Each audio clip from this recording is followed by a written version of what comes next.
Welcome back. Let's continue with our lecture on general theory of relativity. Today we are going to talk about Einstein's equation. So that is a fundamental equation which relates energy momentum on one side and the geometry, that is the Einstein tensor, on the other side. So this is the equation which describes the effect of mass and energy on the background space-time. Okay. Today's topic is Einstein's equation. This is part of course PH4205 at IISER Calcutta. So today's lecture is more on philosophy or interconnecting the gravity from a Newtonian aspect to the Einstein aspect. In between, we have a special theory of relativity and then connect various parts of physics using analogy. Many of these things are not exact based on analogy. And here also, I'm going to demonstrate that if you take analogy too seriously, you in fact tends to make mistake.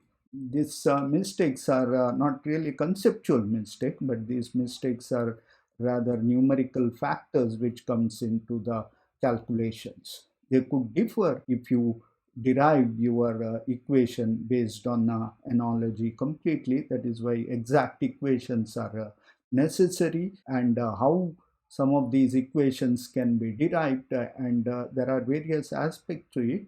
So one is historically how these great people such as Newton and Einstein derived based purely on the intuition or way they understood the physics. On the other hand, later, a rigorous understanding was developed based on the least action principle. Physics and intuition. Intuition always played a very fundamental role in developing laws of physics, especially very fundamental equations such as Newton's laws of motion, laws of gravity, Einstein's equation. And there's a big difference between an understanding a subject and realizing a subject. Realization is actually a much deeper insight into the subject, which comes from the intuition, or it itself lead to the development of intuition.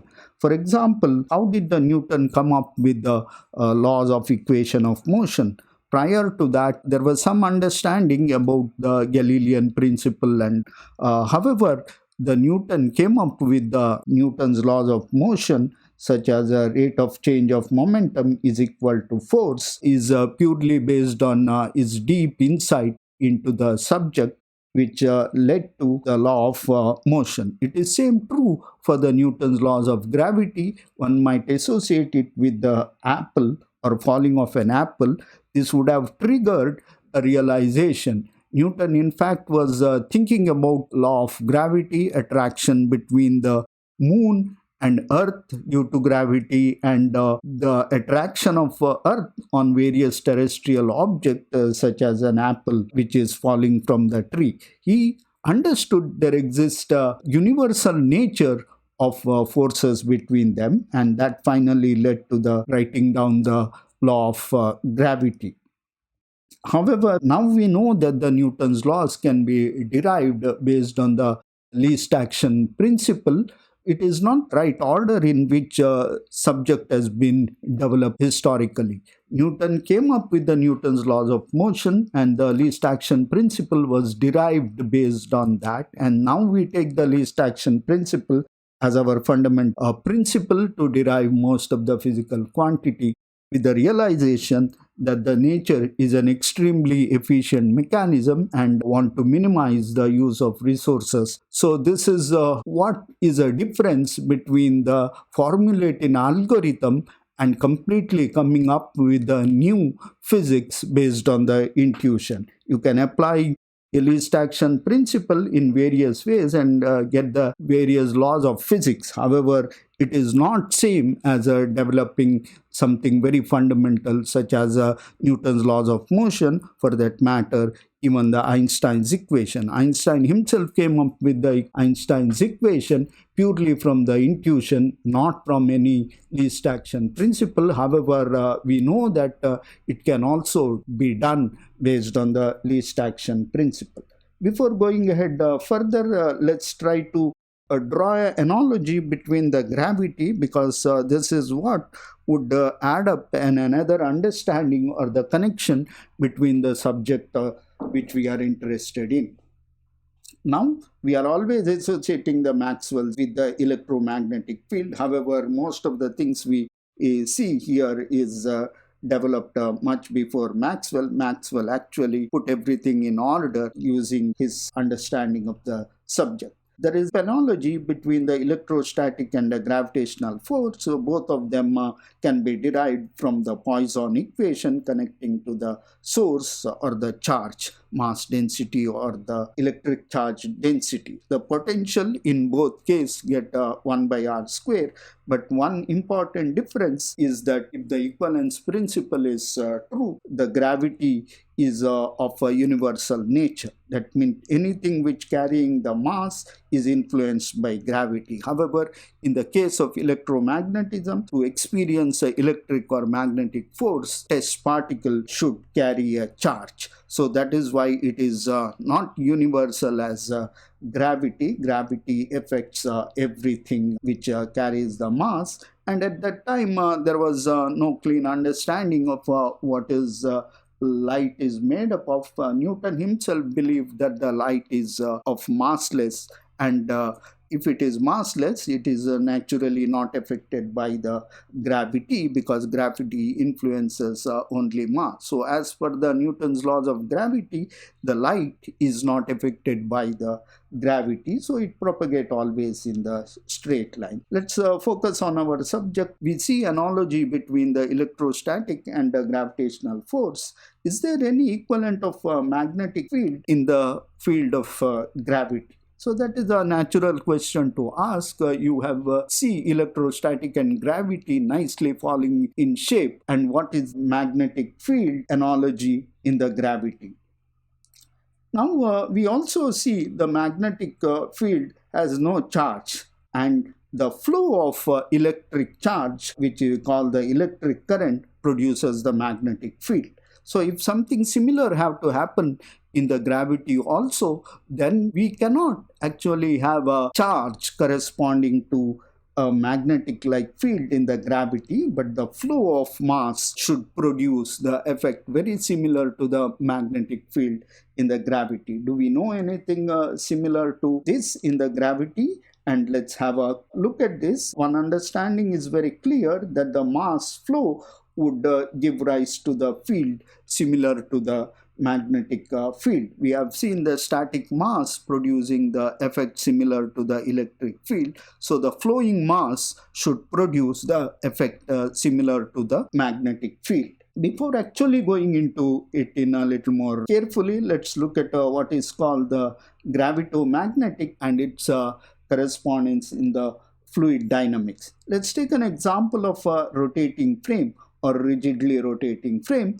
When an acceleration of a particle transforms either from inertial frame to rotating frame or rotating frame to inertial frame, depending on the from which observer is sitting and watching the event, in general, Newton's equation are not invariant under this case, and you have some additional terms added to the Newton's law. That is what we call is inertial forces. And you have been always told that they are the artifact and one should not take them seriously.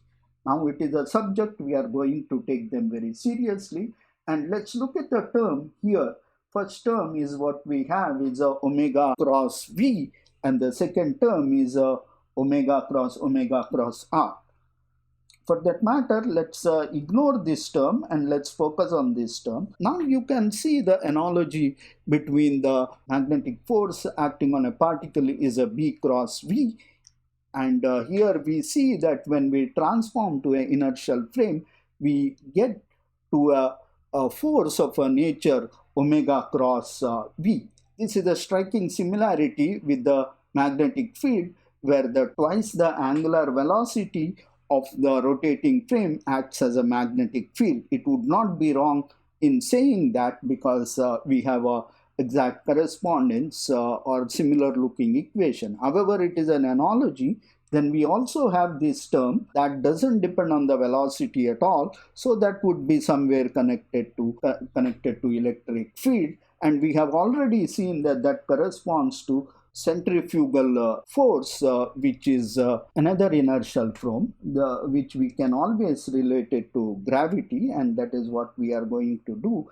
And here magnetic field analogy is coming from the Coriolis force. So this is what we have. Let's look at the fluid dynamic very closely, and then let's study the mass flow. The fluid dynamics governs by the Euler equation and the continuity equation.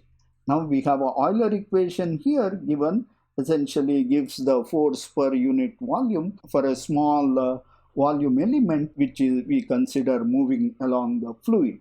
The most interesting factor here is the continuity equation, which we can see that there exists a similar continuity equation in the electromagnetism, that is current conservation, or the continuity equation, which says that the charges can neither be produced or destroyed, it has to flow. If charge density have to change in a small region, then it has to flow in terms of the current. Now we get the magnetic field as a B cross del cross B is equal to J.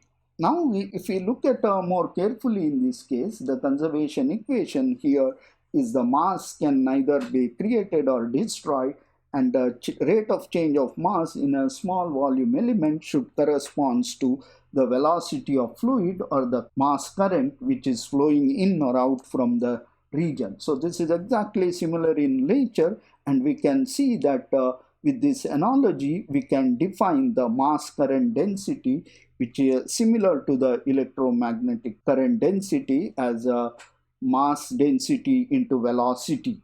Then we can plug this back into the Euler equation, and then we can derive all the similar equations. This gives a deep analogy between the magnetic field and flow of mass current density. Now coming back to seeing this analogy, see that the neither electric field nor magnetic field is sacred. In the case of electromagnetism, that is a vector potential which defines the equation of motion, and we have seen in the fluid dynamic would be the conservation of energy momentum tensor, or the divergence of energy momentum 0 gives the equation of motion. And that is where we have to go back to the energy momentum tensor and geometry. In the fluid mechanics, can always write the equation of motion in terms of an energy momentum tensor which satisfies the law that the divergent of energy momentum tensor is 0. Now from these analogies, it is clear that we have to express all our physics in terms of an energy momentum tensor whose divergence would go to 0. Now where does the geometry come from? You would be asking if we can write everything in terms of vanishing of energy momentum tensor. Now this is a major difference between the electromagnetism and the gravity. Gravity has two problems. One is it is a universal. There is no specific charge to be carried other than the mass itself. And this analogy between the inertial forces and gravity, that is the equivalence principle, and also the analogy of electromagnetism with the gravity connecting inertial force, it all clear that somehow a non-inertial frame have to be incorporated into your theory of gravity. Once we include the non-inertial frames, then the concept of Euclidean nature of geometry goes away. The easiest way to see them is to look at the metric. This metric is the flat spacetime given in polar coordinate, just to simplify the aspect. And now we introduce a non-inertial transformation, which could be simply a rotation, a uniform rotation with the angular velocity omega. So this gives rise to the interesting connection why the geometry has to appear with the non-inertial frame. When we look at the physics on the rotating frame, we have an axis along the z direction. Let's consider a point at distance r from the center, We can simply leave the particle rest on the rotating frame at a coordinate r, can easily derive the velocity of this point, that would be v is equal to omega into r. This velocity would be directed only along tangential. There is no radial direct tangential velocity v, which is equal to omega times r. Now let us simply apply the length contraction in both direction. Now in the radial distance from the center would still remain r. Now on the other hand, if we use the length contraction along the angular direction, because we have only velocity component in that direction, there would be a length contraction. That means that the perimeter of this particle going in circle would not be equal to 2 pi r. So that means here we are violating a basic law of Euclidean geometry, that the circumferences of a circle of a radius r is not equal to 2 pi r. So this shows that there is a possibility that the Euclidean geometry is wrong, or this physics whichever we are talking is wrong. Of course it is Euclidean geometry is not wrong. In this case the geometry itself is becoming the curved and Riemannian geometry, and hence the simple rule applied in the Euclidean geometry no longer valid. It is an interesting question whether s is greater than 2 pi r or s is less than 2 pi r. So this has been a great debate, even including Einstein himself and many other people. Some people claim it is greater than r, some people claim it is less than r. All are having their own argument. Of course, these kind of intuitive calculations sometimes may not give the correct result. One has a clean geometric approach using full Riemann geometry and calculate the exact relation between them. However, if you are interested how various great minds have used this, including Einstein, you can look in the American Journal of Physics and see how the arguments have flipped between whether it should be greater than 0 or less than 0. The theory of relativity itself, one might say that it is complicated from mathematical perspective, but in fact you see that it is not true, that once these postulates are laid down, it is very simple to use them from the Riemannian geometry point of view. However, coming up everything from the physical intuition become extremely difficult and often do not work. So this is a classic example. Even great mind themselves could make an error doing this kind of intuitive calculation, but one often has to mix up properly. Even one is using intuition, one has to come up with the proper derivation based on the exact mathematical results. This cartoon which describes the Einstein doing this, measuring the circumferences and radius, it was known that Einstein spent a great amount of time understanding rotating frame, and that is generally referred to as a missing link in the general theory of relativity and special theory of relativity. So Einstein has used the rotating frame as a stepping stone from the special theory of relativity to general theory of relativity. The cartoon here is drawn by Professor C.V. Vishveshwara, is one of the greatest relativists from India, who has done several fundamental contributions to the general theory of relativity. He is also a good cartoonist, and I happen to do my PhD under his supervision, and I also have some of his cartoons, and this is one of them which he has showed that Einstein using rotating frame to understand general theory of relativity.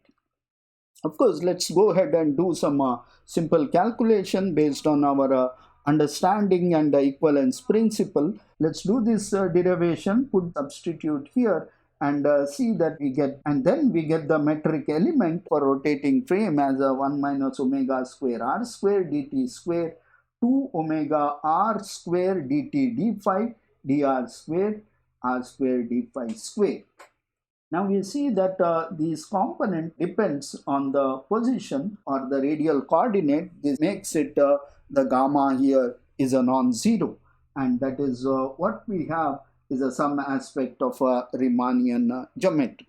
Now we see that the G00 is a 1 minus omega square r, which is basically we refer to as a centrifugal potential. If we keep a mass m at r is equal to 0, let's assume the particle at r is going in a circular orbit, then what we have, the particle to satisfy the Keplerian orbit, and the omega square has to be m by r cube.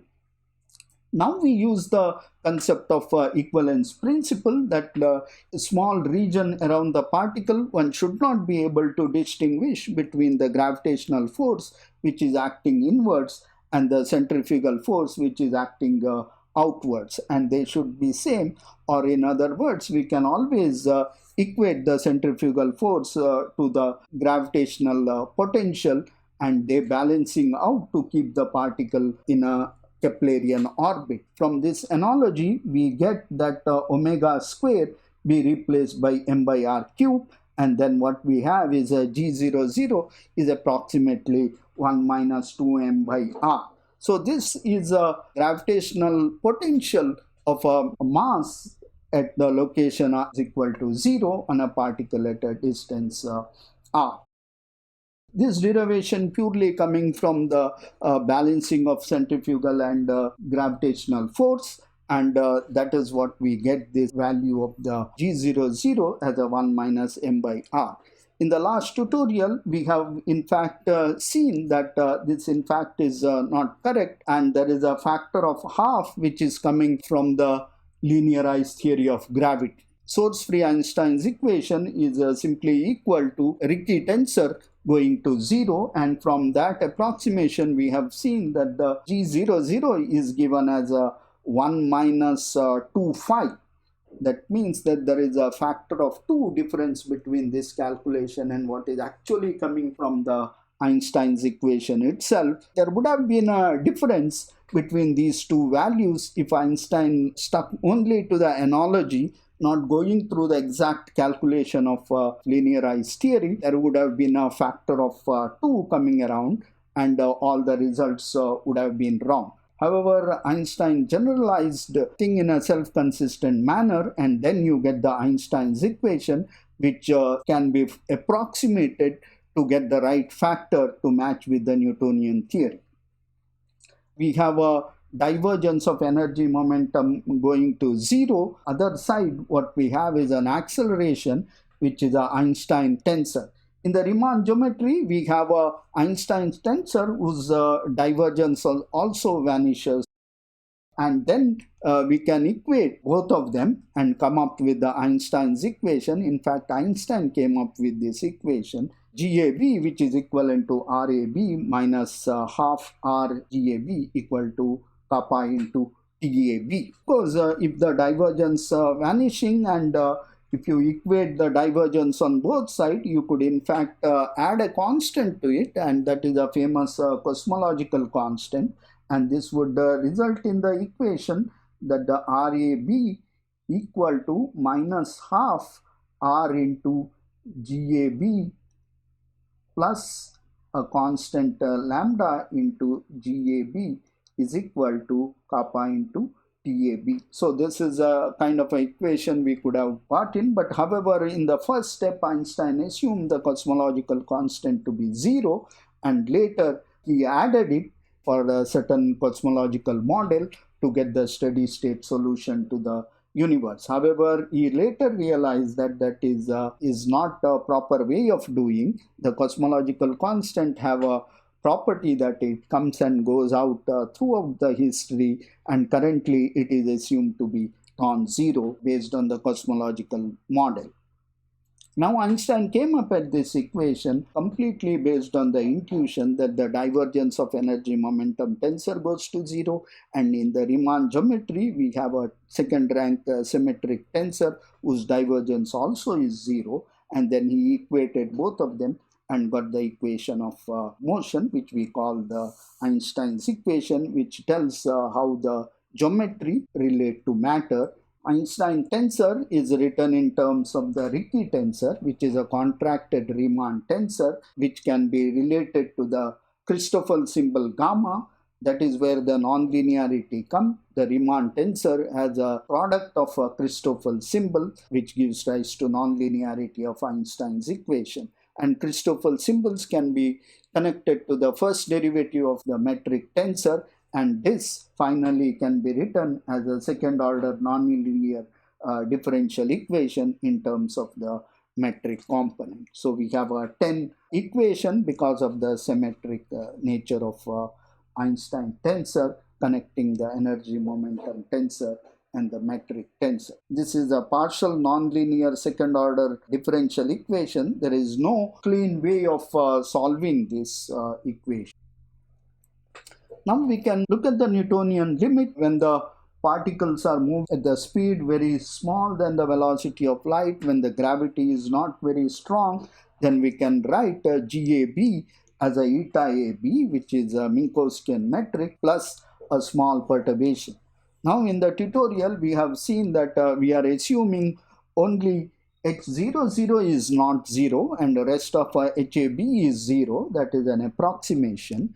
And we take the linear order, we assume all the higher order term to be 0. In addition, we also assume that the H00 is independent of time and depends only on the spatial coordinate. Then we can reduce the Einstein's equation to the Poisson equation. Now we see that here phi given as a half H00, which did not appear when we did the analogous equation based on the equivalence principle. It came, however, when we do a proper approximation to Einstein's equation, and that is a factor is very important because Einstein did all his calculations such as a bending of light, shifting of perihelion of Mercury, all this based on this linearized theory. The factor of half would have been gone wrong in the bending of light experiment in 1919, and Einstein theory would not have been successful if that factor of half was present. Now that is why it has to be a limitation of intuition when doing the exact calculation. One can come up with an intuition, but all the results have to be based on the proper derivation of equations. Now let us have some look at this constant.